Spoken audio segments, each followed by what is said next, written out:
va commencer par une présentation de cadrage par Emmanuel Klein, notre représentant du comité de programme, qui va nous donner quelques éléments statistiques et informations sur les précédents, sur les lauréats, les précédents appels qui vous permettront peut-être de mieux effectivement cerner qui sont les gagnants, qui sont aussi donc par défaut les perdants de ces appels-là. Bonjour à tous. Donc voilà, le but de ma présentation, c'est d'avoir un peu un panorama de qui est participant dans le projet Horizon 2020 et de faire un peu une comparaison par rapport au 7e programme cadre pour voir quelles ont été les évolutions, notamment via l'évolution du programme Horizon 2020 en tant que tel, en tant que programme de recherche et d'innovation, donc plus porté sur l'innovation que le précédent programme. Donc j'avais mis des slides de rappel sur ce que c'est qu'Horizon 2020 si jamais il y avait des personnes qui ignoraient totalement la question. Donc je rappelle vite un peu une question d'historique. Donc c'est l'évolution du programme cadre, des programmes cadres en fonction dans le temps. Donc depuis le 6e que je connaissais un petit peu jusqu'au 7e et Horizon 2020. Donc avec près de 80 milliards d'euros pour Horizon 2020, qui est le plus gros budget dédié à la recherche et à l'innovation dans l'histoire de l'Union européenne, qui représente un peu moins de 8% du cadre financier pluriannuel de l'Union européenne, au service de la stratégie Europe 2020. Gaël, si je me trompe, tu me dis. Donc c'est le cœur d'une des 7 initiatives phares de l'Union de l'innovation, qui contribue à la mise en œuvre de l'espace européen de la recherche, et qui constitue une approche intégrée de la recherche à la commercialisation vers davantage d'innovation, donc Bring Ideas to the Market. Donc le 7e PCRD, c'était bâtir l'Europe de la connaissance, et maintenant Horizon 2020, c'est bâtir l'Europe de l'innovation. En résumé, gros résumé. L'architecture, pour rappel, donc il y a 3 piliers principaux dans Horizon 2020. Un pilier excellence scientifique, avec les programmes de l'ERC, les actions Marie Sklodowska-Curie et les infrastructures, les technologies émergentes. Un pilier primauté industrielle avec tout ce qui est technologie de l'information, espace, technologie générique, etc. L'accès, l'innovation dans les PME. Et ce qui nous intéresse ici, le pilier défis sociétaux, donc avec 7 défis, dont climat, environnement et matières premières, donc qui en fait s'appelle action climatique, ressources, environnement et matières premières, avec des actions aussi transversales à tout Horizon 2020. Donc le défi sociétal 5, c'est un objectif de concilier la croissance démographique mondiale et les limites de la planète en termes de ressources naturelles et d'étude des écosystèmes. Une économie verte circulaire à mettre en place qui doit permettre de découpler la croissance économique et l'usage des ressources. Ça, je pense que c'est important de le rappeler parce que des fois, on rentre trop vite dans son topic et on oublie l'objectif global d'Horizon 2020. Donc c'est pas mal de se le remettre en tête régulièrement pour voir dans quel cadre on agit, dans quel cadre on construit son projet. Donc les innovations, en particulier dans le domaine public, ont un rôle central à jouer. Et donc les activités soutenues visent à produire des connaissances, des outils, des méthodes et des politiques, ainsi que des éco-innovations permettant d'aboutir à une économie verte durable. Donc l'architecture du défi, donc on a le programme spécifique qui court pour tout le programme d'Horizon 2020, donc 2014-2020, avec 6 domaines. Donc on a le changement climatique, protéger l'environnement, assurer l'approvisionnement de matières premières non énergétiques et non agricoles, c'est ce qu'on appelle les matières premières en général, encourager la transition vers une économie et une société verte, développer un système d'observation de l'environnement et le patrimoine culturel. Tout ça passe par une réflexion stratégique dont Suzanne nous parlera, je pense, pour aboutir à des programmes de travail biannuels. Donc là ici on a l'exemple de 2016-2017, avec plusieurs appels à propositions. Donc ça, pour les 8 premiers, c'est ce qu'on appelle le call SC5, et une participation aux cross-cutting activities, avec notamment les calls économie circulaire et ville et communauté intelligente, ville durable via des solutions basées sur la nature. C'est la traduction la moins pire qu'on ait trouvée pour Nature-Based Solutions. C'est un terme nouveau dont on n'a pas encore forcément les équivalents en français. Donc un budget global de 3 milliards d'euros pour le défi 5 sur les 7 ans d'horizon 2020. Le budget 2016-2017, c'est 725 millions d'euros. Une référence aux approches interdisciplinaires et transdisciplinaires, c'est aussi important de le rappeler. Le but est de favoriser les partenariats publics-privés. Une forte référence aux sciences économiques et sociales, à l'économie et à la gestion des données. Une synergie souhaitée avec les fonds structurels, je n'y reviendrai pas parce que c'est une question à part entière. Et voilà, autre référence, les procédures de qualité, donc couverture géographique, les questions de genre, d'accès à toute personne à Horizon 2020. Donc il ne faut pas oublier aussi que le défi 5 dans Horizon 2020 est un défi transversal parce que l'action climatique, le développement durable, l'efficacité des ressources sont des objectifs transversaux à Horizon 2020 qui, légalement parlant, a un objectif d'allouer 60% au moins du budget de tout Horizon 2020, pas uniquement du défi 5, pour soutenir les actions de développement durable. Et 35% aussi de tout Horizon 2020 doivent alimenter des actions climatiques liées au climat, soit l'atténuation, soit la mitigation, l'adaptation ou l'atténuation. Donc ça, à penser aussi, donc importance dans les projets de démontrer que votre projet va avoir ces actions transversales. Au niveau des montants financiers, donc on a vu 3 milliards d'euros pour le défi 5, c'est environ 10% du montant de tous les défis sociétaux réunis. Donc un rappel des calls 2014-2015. Donc en 2014-2015, on avait une partition entre le call principal défi 5, un call focus area, pareil, j'utilise des mots anglais. Comment ? C'est devenu français. Oui. Donc des calls vraiment centrés sur l'eau, des calls centrés sur les déchets, et une contribution du défi 5 à des calls qui sont gérés par d'autres défis, donc Disaster Resilience, Blue Growth et Energy Efficiency. En 2016-2017, on a le call SC5, comme je disais, le call CIRC pour économie circulaire, et le call SCC, c'est Sustainable Cities and Communities, avec les Nature-Based Solutions. J'ai qu'un mot français dans ma phrase. Ça va pas. Et donc, contribution aussi à d'autres calls gérés par d'autres défis, Blue Growth, Sustainable Food Security, etc. Comme ça, je vais passer dessus. Donc, sur les résultats du SC5, donc, nota bene, les résultats sont issus de la base ICORDA de juin 2016, donc c'est pas tout à fait à jour, ça ne prend pas en compte les résultats des calls 2016, notamment dont on a déjà eu les résultats mais qui ne sont pas inclus dans la base. Parfois, il y a des incohérences petites entre les chiffres parce que ça dépend de quelle base sont issus les chiffres, donc parce qu'il y a la base des contrats signés, mais il y a aussi la base des propositions, donc c'est pas tout à fait ajusté en termes de timing, hein, c'est vraiment une question de T0. Donc là, j'espère qu'on voit quelque chose. C'est le comparatif entre la participation à Horizon 2020, donc c'est essentiellement l'école 2014-2015. Donc il y a eu 11 718 participations dans les projets évalués et 2169 participations dans les projets retenus. Ce qui pour la France équivaut à 651 participations évaluées et 153 retenues.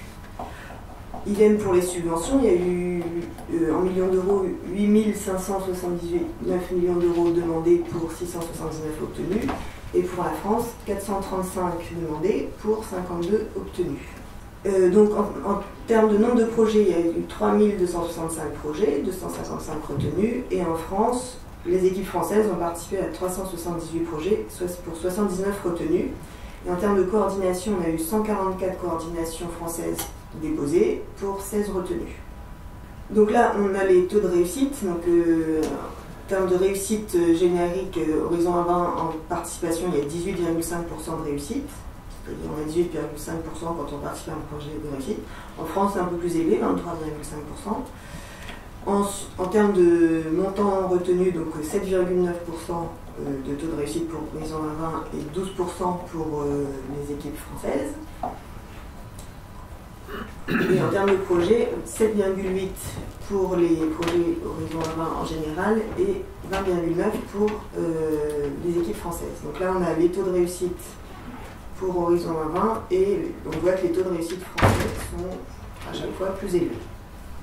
Ça pourrait être une bonne nouvelle, mais sauf que la participation n'est pas très élevée parce que vous voyez que là, ce sont la part de ce que demande la France dans tous les projets Horizon 2020 et la part de ce qu'a eu la France dans les projets retenus. Donc la France représente seulement 6,5% des projets évalués, enfin des équipes françaises, et 7,1% des projets dans les projets retenus. Donc là on voit la comparaison projet évalué, projet retenu. Heureusement, on a un peu plus en proportion de projets retenus que de projets évalués, mais on voit quand même que la participation française de 5,6% du total des équipes européennes est assez faible dans le défi 5. Donc là, j'ai fait un petit comparatif entre les participations françaises dans Horizon 2020 et le FP7. Donc effectivement, pour comparer, j'ai remis le nombre de participations par an, en moyenne. J'ai fait une moyenne, c'est pas les choses année par année, mais c'est vraiment une moyenne. Donc on voit que entre FP7 et H20, on a une moyenne de 75 participants par an, donc c'est assez stable. La part de la France dans les participations a diminué un peu entre FP7 et Horizon 2020, donc de 7,3% à 6,8%. Les contributions, donc là c'est pareil, c'est une moyenne 26 millions d'euros par an contre 18,8 millions d'euros par an pour le FP7, une petite augmentation des contributions et une part assez stable des équipes françaises. Le nombre de projets avec des équipes françaises est de 78 contre 288, mais là on ne peut pas comparer.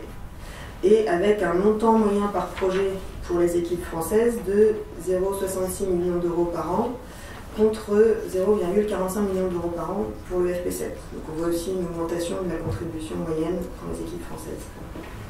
Les coordinations françaises, donc il y en a eu 16 pour Horizon 2020, donc ça fait 8 par an, contre 28 pour le FP7, qui correspond à 4 coordinations de projets par an. Donc voilà, une amélioration au niveau du nombre. On va voir, hein, la tendance Horizon 2020 on ne peut pas encore la définir parce qu'on n'a que 2 années de résultats, donc c'est pas encore significatif, mais voilà, c'est une approche plutôt positive. Donc là, c'est une carte qui vous montre la barre des pays qui participent le plus. Donc l'Allemagne et le Royaume-Uni participent le plus. Et après, voilà, l'Espagne, l'Italie, la France, mais les couleurs sont assez peu différenciées. Ce sont les subventions. Oui. En termes de subventions, répartition des subventions par pays. Et donc, là, c'est pour les participations Horizon 2020. Voilà, les premiers pays bénéficiaires, donc l'Allemagne, l'Espagne, le Royaume-Uni, les Pays-Bas, l'Italie, la France, qui est en 6e position. Alors que d'habitude, la France sur Horizon 2020, en général, est plutôt en 3e, voire 2e position. Donc voilà, des résultats encourageants, on l'a vu, par rapport au FP7, mais encore à valoriser pour la suite de Horizon 2020. C'est pour ça qu'on organise de telles sessions d'information, c'est pour motiver les troupes à participer. Pour comparer, là ce sont les contributions allouées aux différents pays pour FP7. Donc la France était 5e, quasiment équivalent avec l'Espagne. Un dernier point sur la typologie des participants. Donc là, on voit vraiment une évolution. Donc pareil, j'ai fait un comparatif Horizon 2020 et FP7 avec les différentes catégories, donc enseignement supérieur, organisme de recherche, organisme public et organisme privé. Je n'ai pas fait la liste d'action grand groupe PME, mais ça, je pourrais éventuellement vous la donner. Donc, pour Horizon 2020, les établissements d'enseignement supérieur représentent 20% des participations dans les projets retenus. Là, c'est vraiment sur les projets retenus, pas sur les projets déposés. contre 34% dans le FP7. En France, on a seulement 6,8% des programmes d'enseignement supérieur contre 14,9% pour le FP7.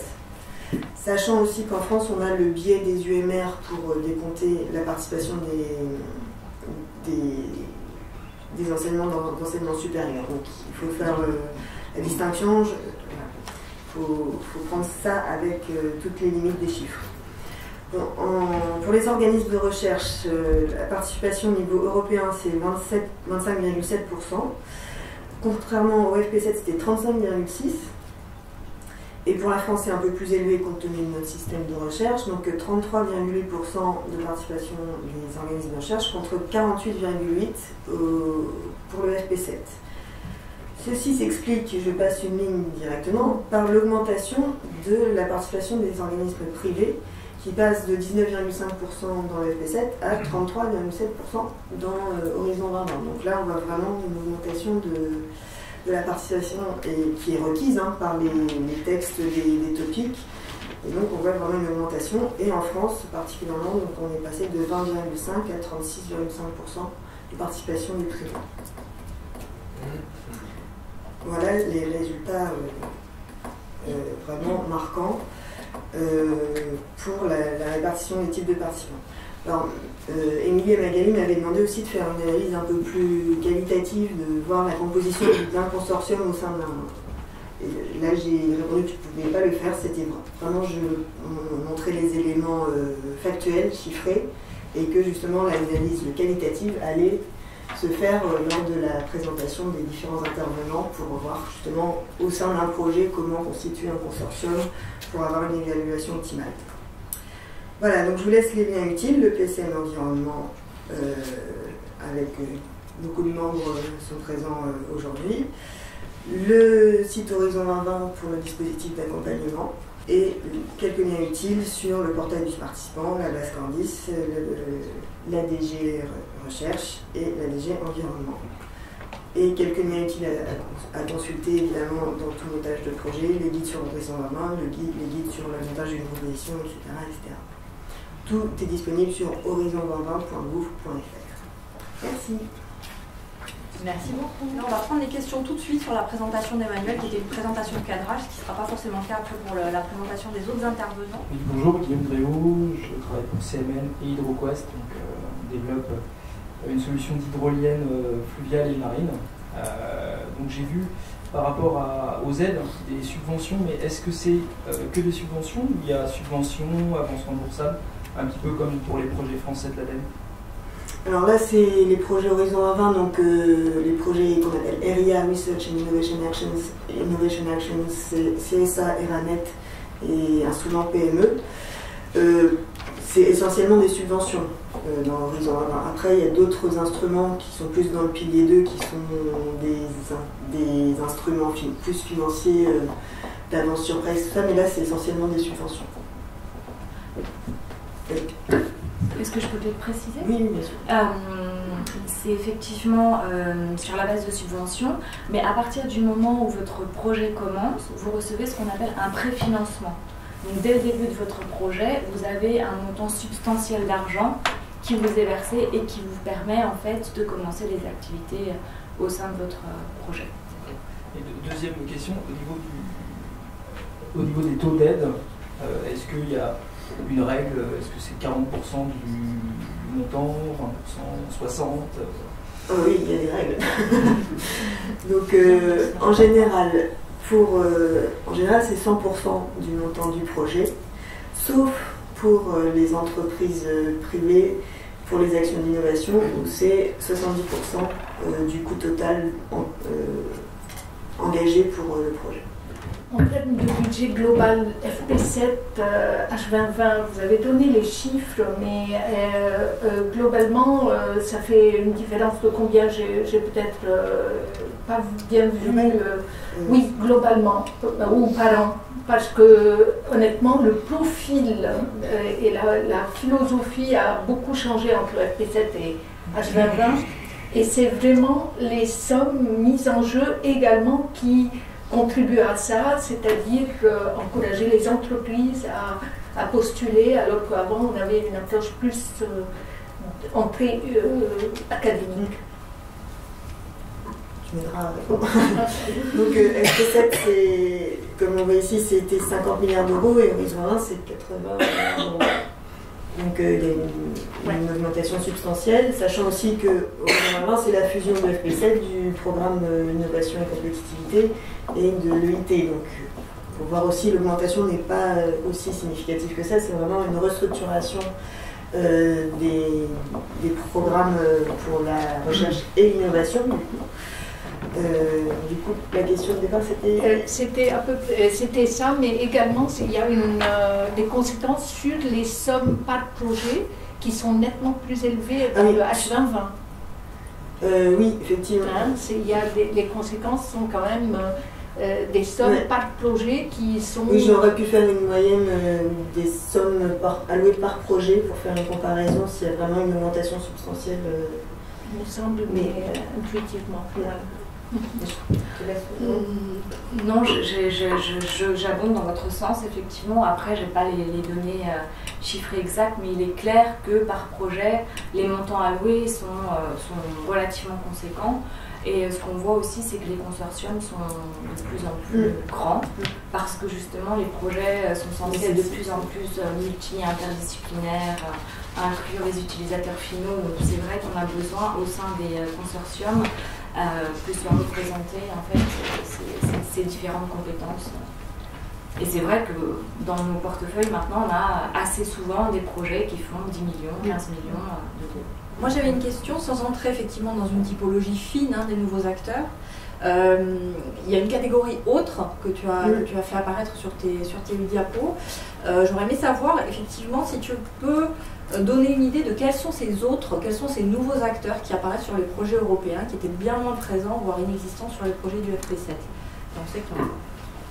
Alors, donc je n'ai pas détaillé aussi la ligne organisme public. On voit une augmentation aussi, c'est l'augmentation des collectivités locales aussi, parce que c'est vraiment sur les Nature-Based Solutions par exemple. Enfin, c'est pas encore dans les résultats là, mais on a aussi des utilisateurs, que ce soit des collectivités, des villes, etc., pour l'eau, pour mettre en place des systèmes innovants. Donc on voit une augmentation assez significative des organismes publics autres que recherche et enseignement sup. Et dans autres, j'avoue que je me suis posé la question hier soir aussi en faisant cette présentation. J'ai pas encore regardé dans le détail ce que c'était, mais le problème aussi c'est le fait que ce sont les bénéficiaires qui se qualifient de autres, donc il faudrait que je regarde aussi dans le détail. Pour voir qui... Des ONG. Oui, il y a des associations. Et des organismes internationaux. Oui, aussi. Voilà, donc ça participe aussi de la diversification des partenaires au sein du projet.